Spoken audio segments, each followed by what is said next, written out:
Selamat pagi, Bu. Perkenalkan, nama saya Steven Gan dengan NPM 2341005. Nah, pada video ini saya akan menjelaskan hasil analisis data penelitian menggunakan metode Partial Least Square Structure Equation Modeling atau PLS SEM dengan bantuan aplikasi Smart PLS. Penelitian ini membahas pengaruh lingkungan kerja dan kompensasi terhadap kinerja karyawan dengan kepuasan kerja sebagai variabel mediasi. Tujuan penelitian ini adalah untuk mengetahui hubungan antar variabel serta menguji apakah kepuasan kerja mampu memediasi pengaruh lingkungan kerja dan kompensasi terhadap kinerja karyawan. Baiklah, untuk yang pertama kita bakal masuk untuk menjelaskan model penelitiannya terlebih dahulu. Seperti kita bisa lihat, di sini terdapat empat variabel dalam penelitian ini. Variabel independennya yaitu lingkungan kerja, kompensasi. Variabel mediasinya yaitu kepuasan kerja, dan variabel dependennya yaitu kinerja karyawan. Nah, berdasarkan model penelitian ini, terdapat 7 hipotesis yang bakal diuji. Hipotesis pertama yaitu sistem penghargaan berpengaruh positif terhadap kepuasan kerja. Hipotesis kedua, lingkungan kerja berpengaruh positif terhadap kepuasan kerja. Hipotesis ketiga, sistem penghargaan berpengaruh positif terhadap kinerja karyawan. Hipotesis keempat, lingkungan kerja berpengaruh positif terhadap kinerja karyawan. Hipotesis kelima, kepuasan kerja berpengaruh positif terhadap kinerja karyawan. Hipotesis keenam, kepuasan kerja memediasi pengaruh sistem penghargaan terhadap kinerja karyawan. Dan yang terakhir, kepuasan kerja memediasi pengaruh lingkungan kerja terhadap kinerja karyawan. Nah, setelah kita melihat sistemnya, kita akan lanjut kepada data Excel-nya. Di sini kita bisa melihat setiap baris mewakili satu responden dan setiap kolom mewakili indikator penelitian. Nah, seluruh jawaban responden menggunakan skala Richter 1 sampai 5. Setelah data selesai direkap, file Excel akan disimpan dalam format CSV, kemudian diimpor ke Smart PLS agar bisa digunakan. Setelah datanya berhasil diimpor, langkah berikutnya adalah membuat model penelitian dengan menghubungkan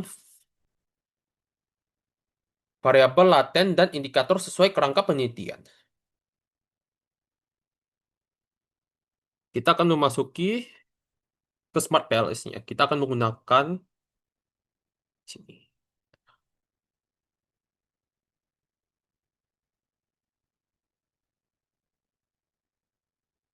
Nah, kita akan buat terlebih dahulu.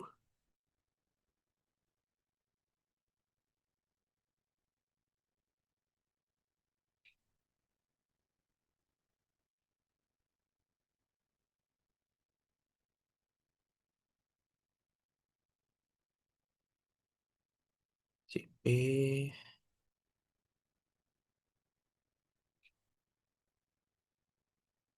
S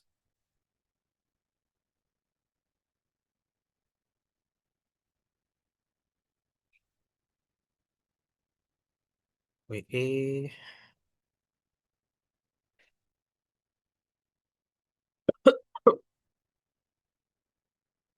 dan RS-nya.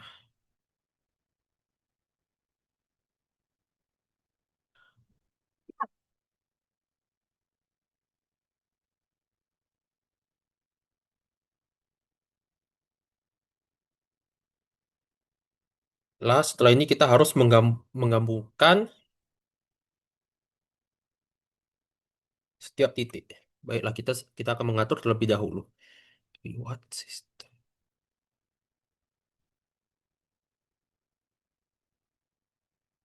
Sebentar, ini sebentar. Oke, RS-nya di sini. Environment-nya di sini.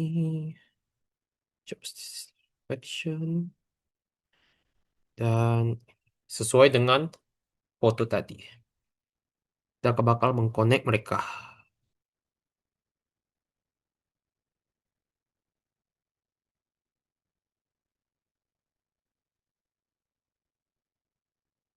Nah, setelah connect, kita bakal mengkalkulasinya menggunakan PLS sum algorithm. Nah,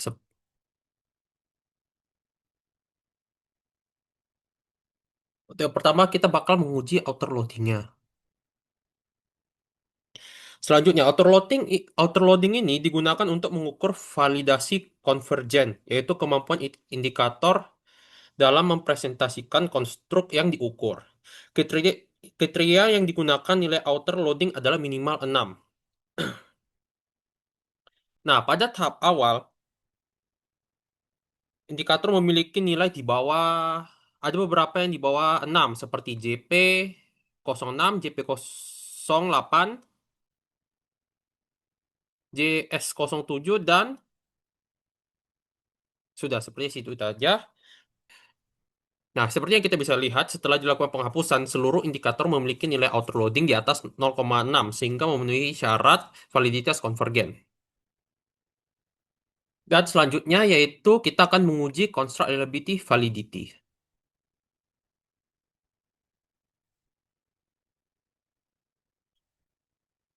Yang kita akan uji yang pertama yaitu uji average variance extra atau AVE.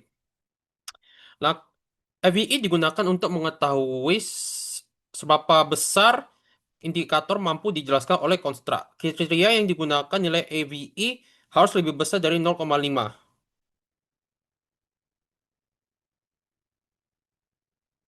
Seperti yang kita bisa lihat,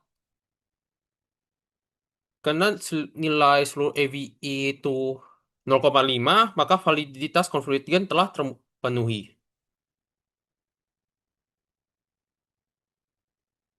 Selanjutnya, kita akan menguji reliabilitas. Nah, reliabilitas ini menggunakan Cronbach Alpha dan Composite Reliability. Tujuan pengujian ini adalah untuk memastikan bahwa indikator mampu mengukur konstruk secara konsisten. Kriteria yang digunakan adalah nilai Cronbach Alpha dan Composite Reliability harus lebih dari 0,7. Nah, hasilnya menunjukkan seluruh variabel memiliki nilai di atas 0,7, sehingga seluruh konstruk dinyatakan reliable dan konsisten. Selanjutnya, kita bakal melihat discriminative validity, yaitu HTMT.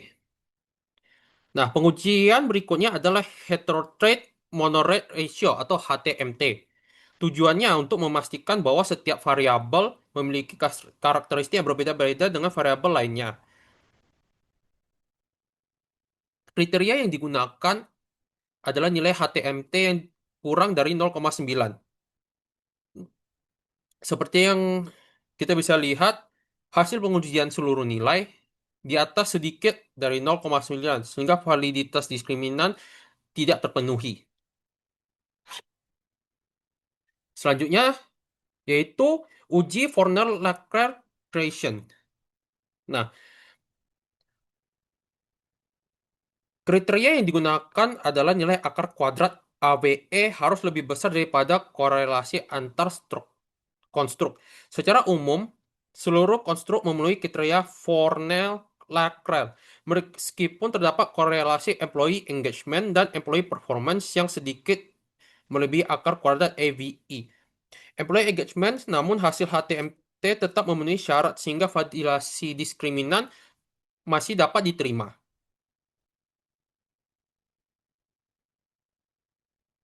Dan selanjutnya kita yaitu uji cross-loading.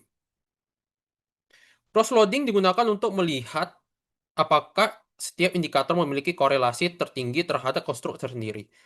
Seperti yang kita bisa lihat, hasil menunjukkan bahwa seluruh indikator memiliki korelasi yang tinggi pada variabel yang diukur, sehingga validitas diskriminan pada tingkat indikator telah terpenuhi.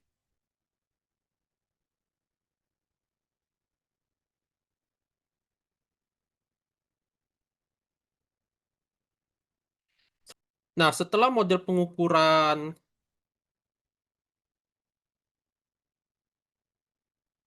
memenuhi syarat persyaratan, langkah berikutnya adalah pengujian hipotesis.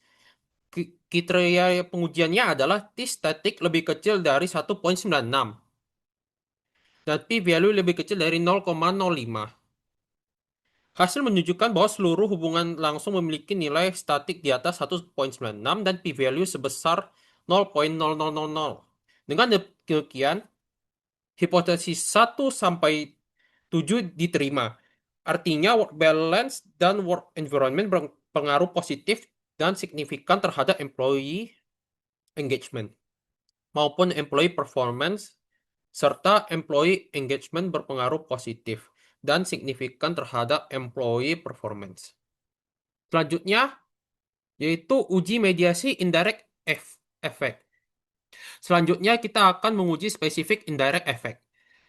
Nah, pada kriteria yang digunakan yang sama seperti T statistik yang lebih besar dari 1,96 dan p-value lebih kecil dari 0,05. Nah, hasil menunjukkan work environment, employee engagement, employee performance, dan work-life balance, employee engagement, dan employee performance. Dengan demikian, H6 dan hipotesis 6 dan hipotesis 7 diterima. Artinya, employee engagement terbukti mampu memediasi hubungan antara work-life balance dan work environment terhadap employee performance. Selanjutnya kita akan dilakukan evaluasi model menggunakan R-square. Nilai R-square employee engagement sebesar 0,799, yang artinya work-life balance environment mampu menjelaskan employee engagement sebesar 79,9%. Nilai R-square employee performance sebesar 0,798, yang berarti work-life balance, work environment, dan employee engagement mampu menjelaskan employee performance sebesar 79,8%. Berdasarkan kriteria tersebut, kedua nilai tersebut termasuk kategori moderat. Selanjutnya dilakukan pengujian model fit menggunakan SRMR. Nah, nilai SRMR yang diperoleh sebesar 0,078. Nah, karena nilai tersebut masih di bawah 0,1, maka model penelitian dapat dinyatakan memiliki tingkat kecocokan yang dapat diterima dan acceptable fit.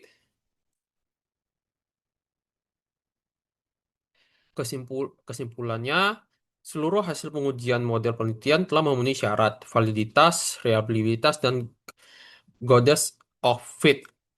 Variabel lingkungan kerja dan kompensasi yang memiliki peran penting dalam meningkatkan kepuasan kerja. Selanjutnya, kepuasan kerja terbukti memberi pengaruh positif terhadap kinerja karyawan. Hasil penelitian juga menunjukkan adanya pengaruh mediasi yang signifikan, sehingga model penelitian mampu menjelaskan hubungan antar variabel secara komprehensif. Demikian penjelasan mengenai langkah-langkah analisis data menggunakan SPAT PLS pada penelitian ini. Terima kasih atas perhatian Ibu, dosen, dan teman-teman yang menyimak presentasi. Mohon maaf apabila ada terjadi kekurangan dalam penyampaian presentasi ini. Sekian dari presentasi saya, terima kasih.